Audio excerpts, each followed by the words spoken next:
Welcome to the Inappropriate Growth Podcast, where we dive deep into the minds of extraordinary individuals who are pushing the boundaries of what's possible. Today, we're honored to have the visionary Jeremy Lasman join us.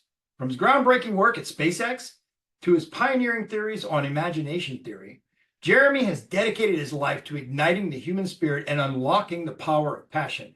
We'll explore Jeremy's incredible journey from his early days at SpaceX to the creation of the superhero franchise Mania. We'll delve into his unique approach to personal growth and his unwavering commitment to empowering individuals to live authentic and fulfilling lives. So sit back, relax, and prepare to be inspired as we uncover the secrets to unleashing your inner superhero with Jeremy. Prepare to get inappropriate.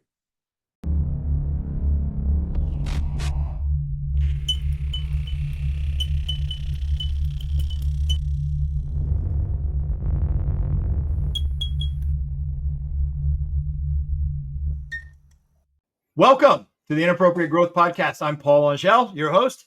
Today, I'm very excited. We have Mr. Jeremy Lasman joining us. And Jeremy, so that I don't have to do it, and I don't run the risk of messing up, why don't you tell us where you are, how you got there, and what do you do? Yeah, so currently I'm in Arizona, but normally I'm in El Segundo, California.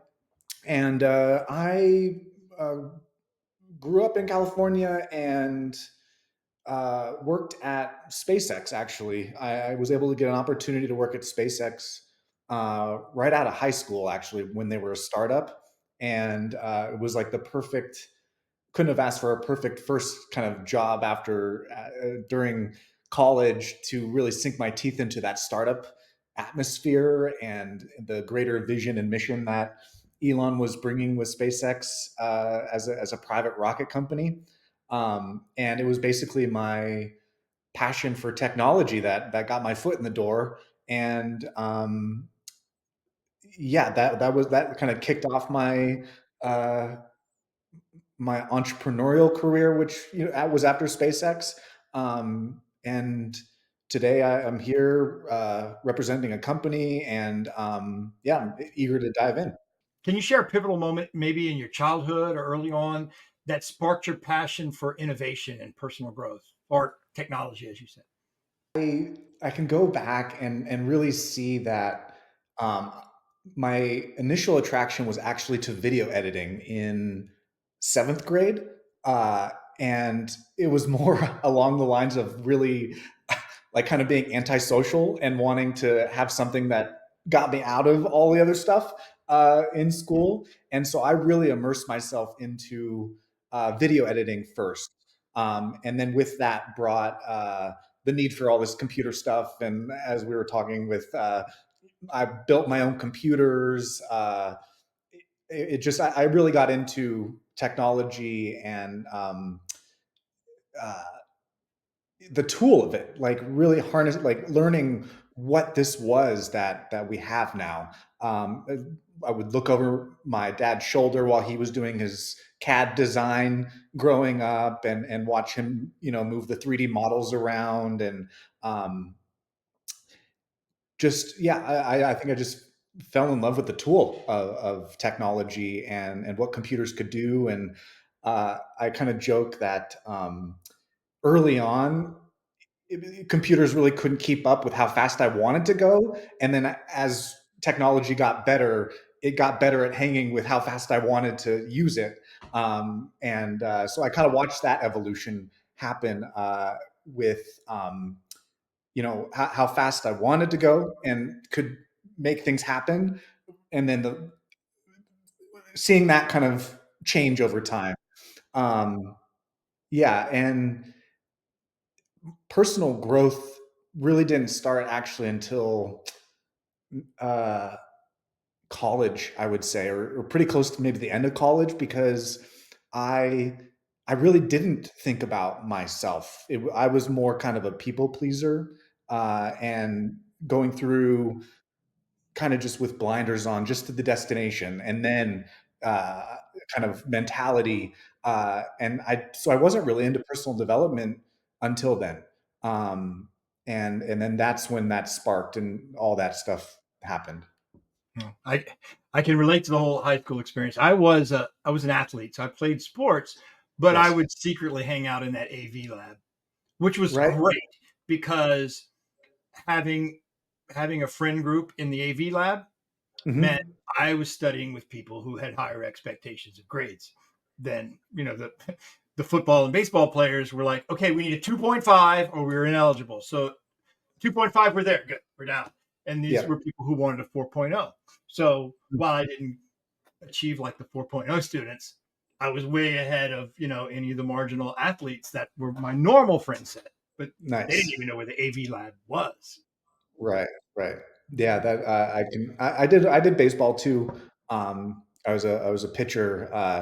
My the label being like gifted underachiever. They saw that I had some more potential, but I just didn't like the whole school thing. I was a daydreamer. I was always often in my work, kind of that way. Early on, what were some of the biggest challenges you faced in your early career, and how did you overcome them? The biggest challenges probably came down to communication. Uh, and confidence. And I would think those are kind of interrelated when it really comes down to it. But when I say communication, like I had to, I had to learn and kind of have that self awareness of like how I don't fit in with kind of the norm, and uh, embrace it, like to own it rather than to um, shame it or try to mold myself to fit in. Like I've always had felt like a rebel in that sense, but when it came to entrepreneurial journey and experimentation and all that stuff, uh, I was really met with that, like, oh, I am kind of different, and I'm kind of like an astronaut uh, of things in terms of kind of being in outer space. And the challenge of communication was like almost speaking human, so that other people could understand my ideas and concepts and kind of the areas that I was bringing. And early on, the communication disconnect was frustrating because people didn't understand me. I wasn't able to articulate my ideas well. Um, and that's why I love to do podcasts too, because it gives me good practice to talk to different audiences and get asked different angles of questions. Um, but that was the biggest challenge as I guess a visionary or outer space kind of guy and out there. Um,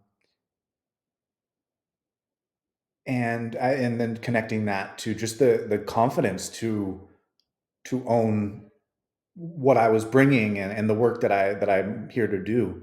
And so it took practice and but it was there was a lot of frustration there.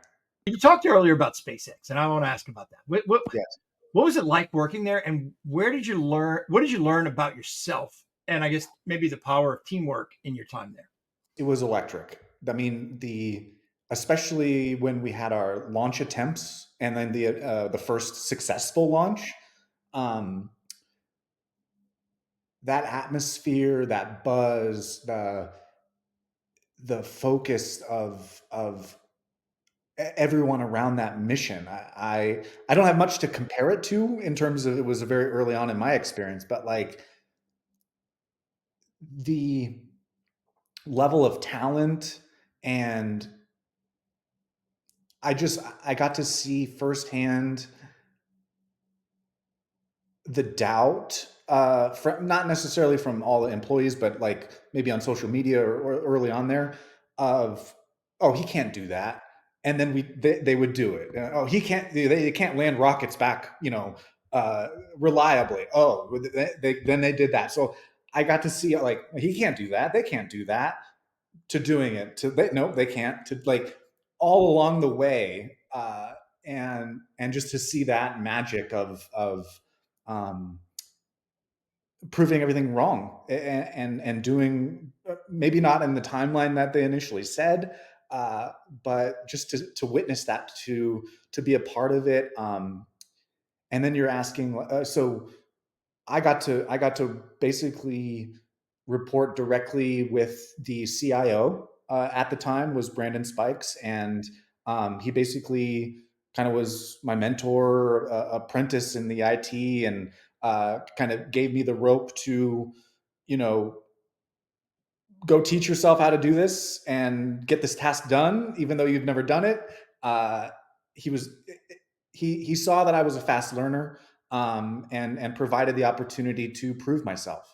And I couldn't have asked for a better, environment to do it in, where it's that high pressure, efficient, uh, no wasted time. Elon laser focus. And I respect that. I'm empowered by that. Like that focuses me.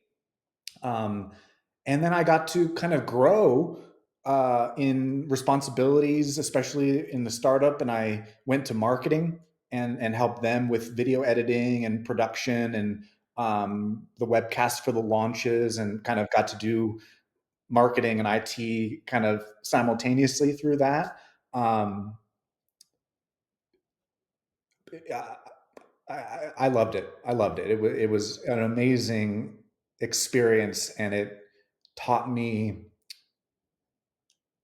the value of having that big mission and vision, uh, that is bigger than just the making money component, or the day to day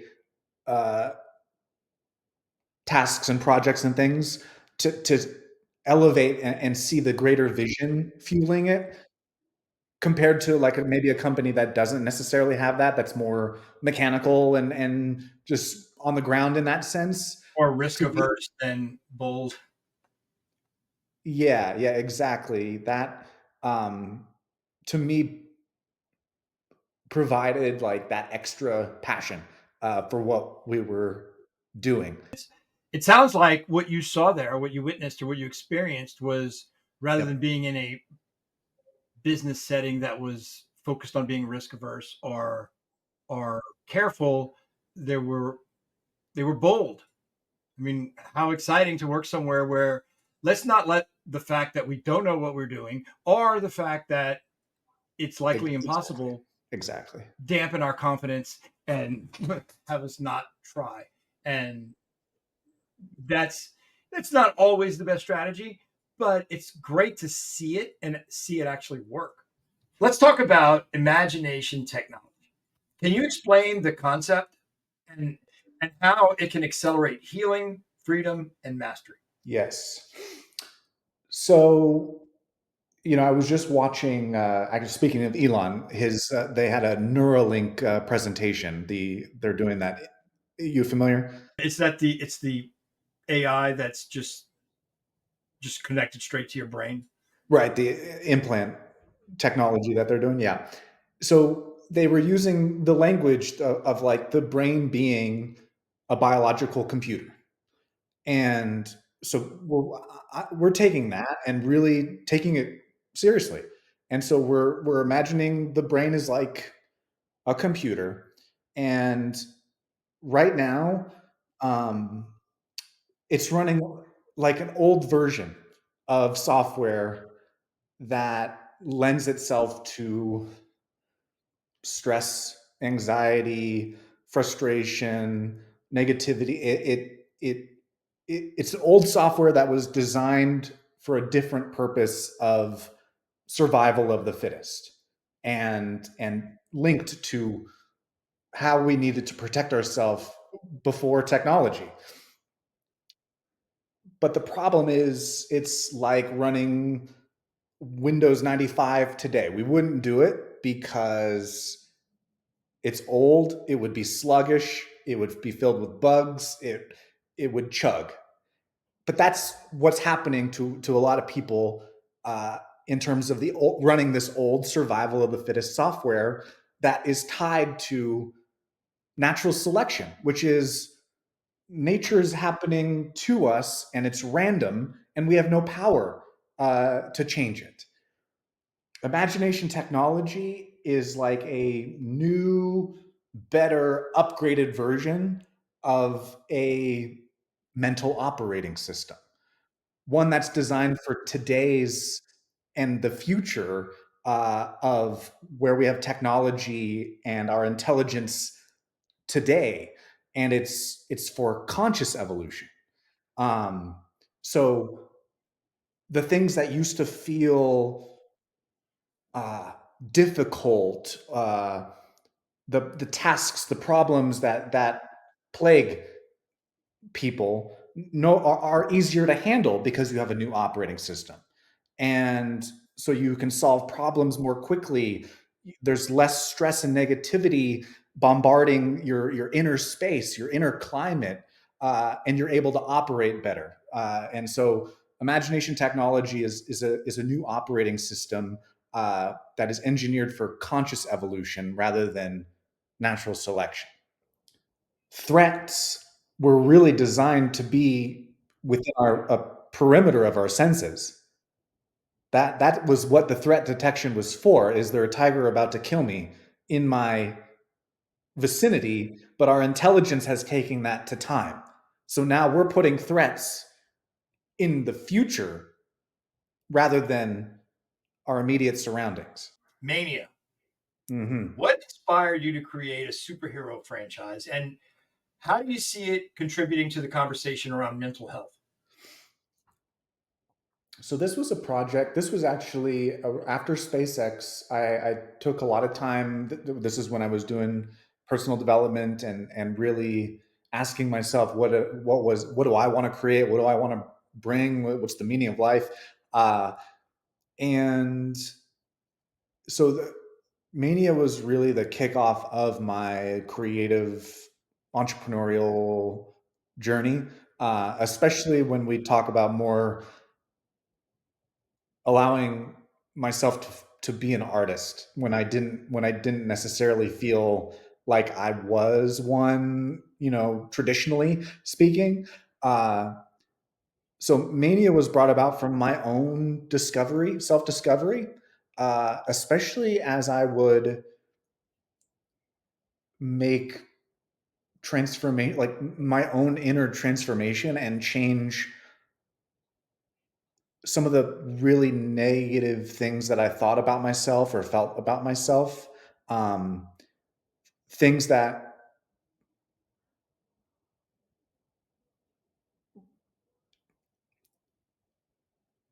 things that I thought were really concrete, of personality traits, or anxiety, overthinking, like all these things that were kind of holding me back. I saw the ability to turn those challenges into opportunities. And as I saw that, I saw a message there. I saw something that, wow, that other people, I hope other people need to hear, like, oh, you can spin this stuff. That they don't have to be concretely, negative or down spiraling kind of energies. And I didn't want to teach it. I wanted to put it into a vehicle, and I knew art was the best way to kind of like spread a message like that. But I didn't know how to do it. And so, but I put the energy out, and all of a sudden I met a writer that was really good at taking my vision and kind of world building, characters and world and universe kind of story to it.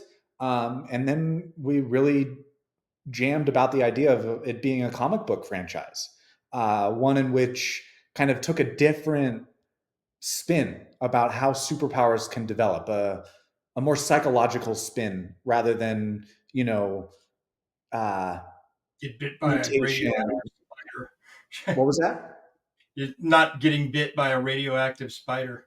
Yeah, more grounded into like what could happen psychologically to inspire superpowers to develop and evolve like that.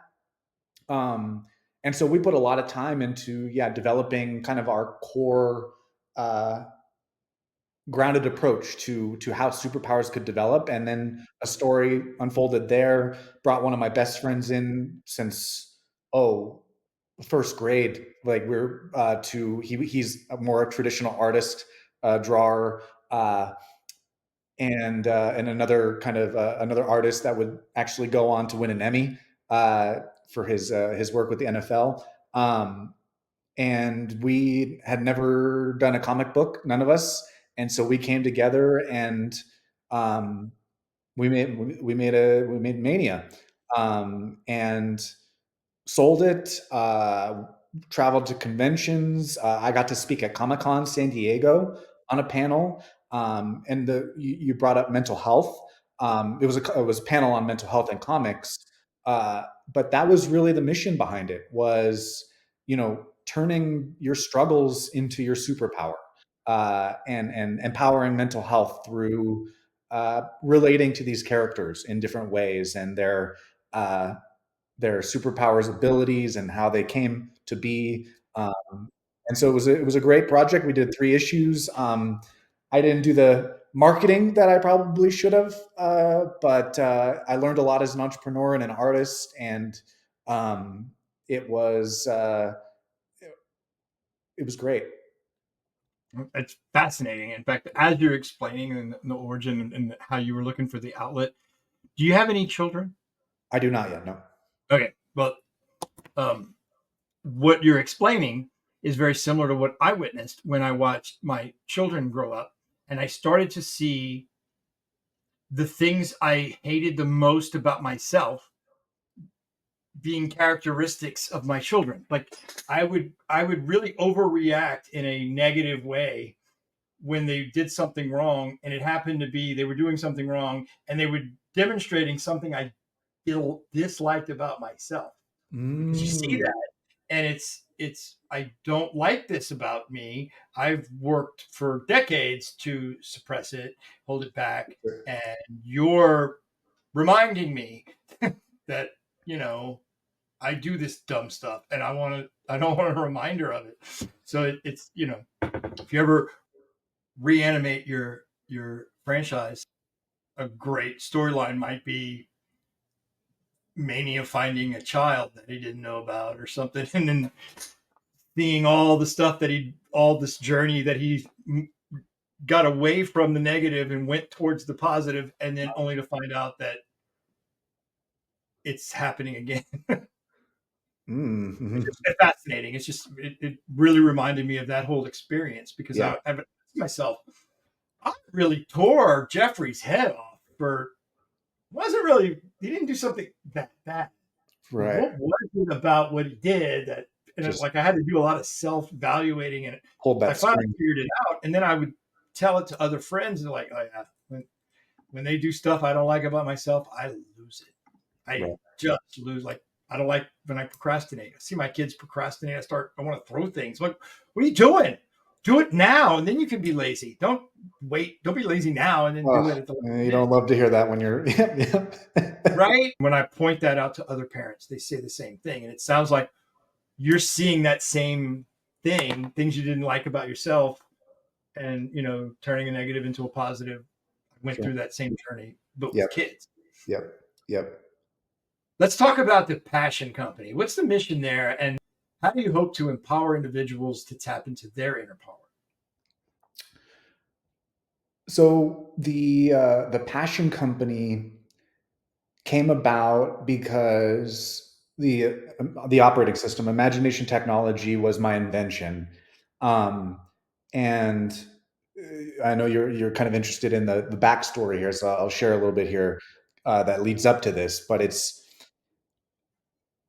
I was a lone wolf and doing my soul's work, and trying to see what this imagination technology was and how to communicate it. And basically, I was my own first test subject. I like to joke around that it's like I was taking the scalpel to my own brain and like doing all the surgery on myself to test my own theories, and to put my work into practice as being the first test subject. And I got to this point of doing years of research and development and testing with different clients and things like that. But I got to the realization that I can't be a lone wolf at scale. It doesn't work that way. And so I hit that wall, and I was like, okay, this needs to come out of me. Uh, because it can't run through me at scale. And so that's when I came together to co-found the Passion Company, because it was going to take the invention out of me and give it to this company to deliver it. And that became like the kind of tail end R&D of, okay, what is the best way to deliver this operating system to people and support them? And that's where the Passion Company was born, because our mission is to reduce fear and negativity on the planet, and to help people accelerate their conscious evolution. And the way we're doing it with this operating system is in how we treat and define passion. Because you look up the dictionary or the religious, and it kind of makes passion be this volatile, uncontrollable emotion. And that's kind of really what it comes down to. And then the more religious you go, you kind of get into like suffering and Jesus Christ and kind of the passion of the Christ, that kind of thing. But through my research into this new field, uh, you, basically passion is more than an uncontrollable emotion. It's actually the fuel of human energy.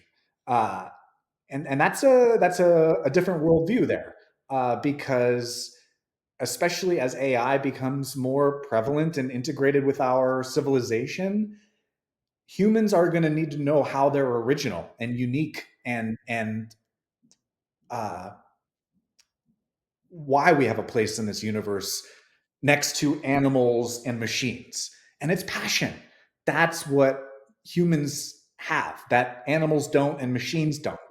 Uh, And so by looking at it this way, what we are visioning and hoping to introduce is treating it as a basic human need. Passion is a basic human need.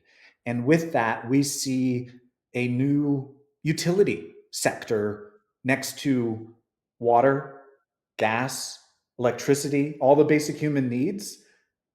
Passion Company is a utility provider for passion as a fuel of human energy. And so through this operating system and the support that we provide and the clean energy passion that we provide, the cleanest on the planet, we, just as you, no question, pay for a water bill, right? A water utility. Who wouldn't want clean energy, clean passion in their life? And that's the utility that we hope to provide, is a clean passion, energy, and the support to have the best passion in your life. As you mentioned before, the healing, freedom, and mastery. These are all tenets of conscious evolution, and human evolution. I didn't succeed predicting this particular future, 10 years ago. And the only thing I can tell you is that things are changing faster and faster every single year. Exactly. And it's probably not, we probably get our prediction for 10 years from now wrong, uh, missed the mark. I feel with evolution, whether it's your life or whether it's a business or whether it's technology, Sure. we tend to overestimate what we can accomplish in a year drastically and underestimate what we can accomplish in 5 or 10 years drastically. And that's given that. Where do you see yourself and the field of personal growth heading in the coming years? I think a lot of people will come to the realization that we have, that personal development, that uses an additive based approach is just inefficient. I'm not saying that changes and breakthroughs can't happen. I'm not saying that, but I'm saying that the way we're delivering personal development through information, and here's all this information I'm giving you to add to your plate and now go process and make change happen, is inefficient, and it's clunky and laggy, because we're just piling on information onto an old operating system and asking it to chug and make change. And that's kind of the intense perspective there of like, people I think are going to more realize, no, where the benefits are, where the true uh, nitty gritty or the core essence is in a subtractive approach. And that's what we're bringing, is a subtractive approach, especially in the super saturated information bombardment that we have day to day. uh it's about taking things off your plate to get to a natural place, and that's where evolution accelerates. And so what I see 5-10 years down the line is bringing this new operating system to as many people as possible, and providing this support, so that more people can get into that alignment of body, mind, spirit, soul, uh, to have the time and the space to focus on mastery and that original spirit and all that beautiful stuff that comes when you're no longer being held down or bottlenecked by fear and negativity and survival threat constantly, and fight or flight mode all the time. That just, it's a bandwidth hog, it's a drain, and it's dirty energy. So let's clean the fear and negativity and create a more uh, smoother way of operating. Oh, this has been great. I'm loving all of this. If let's say someone listening or watching this podcast Yes. wants to know more, wants to talk to you, wants to pick your brain, wants to hire you, wants to work with you, Yes. what's the best way to get in touch? For the Passion Company, the passioncompany.org is our website. And I would say there's two ways. Either you can just go very basic with taking our "How Clean Is Your Energy" quiz on our website. That kind of gives you a little bit of first understanding of like, oh, okay, we're kind of treating energy cleaning here, and fear and negativity out of the fuel. And so you can go take that quiz. That'll give you a sense of like, yeah, where you are, and whether or not a new operating system would be in alignment for you. And then I'm on, all the main social media platforms as myself. DM me in any place that you see me there, and we can start a conversation that way. I'm always looking for great conversations, for that side of things. And I think either place, you can connect. If you care about the quality of your energy, then we should talk. I've enjoyed this. This has been very, very cool. Thank you so much for joining us. And I tell you, I tell all our listeners, I tell all our viewers, if you're going to grow, chances are you're probably going to have to do something inappropriate.